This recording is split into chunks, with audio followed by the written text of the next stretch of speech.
Ready for the English 100 words per minute English dictation. Ready, start. It is the height of selfishness for men who fully appreciate in their own case the great advantages of a good education to deny these advantages to women. There is no valid argument by which the exclusion of the female sex from the privilege of education can be defended.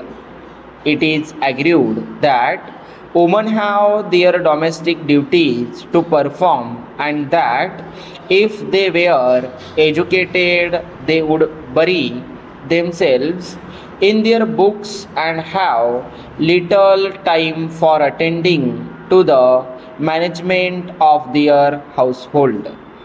Of course, it is possible for women as it is for men to neglect necessary work in order to spare more time for reading sensational novels, but women are no more liable to this temptation than men, and most women would be able to do their household work at the better for being to refresh their minds in the intervals of leisure with a little reading.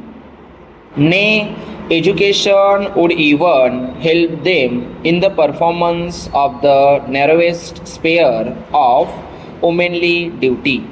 For education involves knowledge of the means by which health may be preserved and improved and enable a mother to consult such modern books as will tell her how to rear up her children into healthy men and women and skillful nurse them and her husband when disease attacked her household.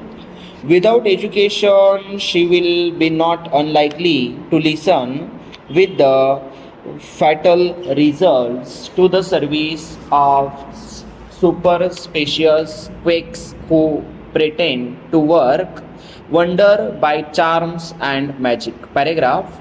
But according to the higher conception of woman's sphere, woman ought to be something more than a household drugs. She ought to be able not merely to be nurse to her husband in sickness, but also to be his occupation in health. For this part of her wifely duty, education is necessary, for there cannot will be congenial compensationship between an educated man and an uneducated wife who can converse with her husband on no higher subjects than cookery and servants' wages. Also, one of the highest duties is the education of her children at the time when their mind is most amenable to instruction.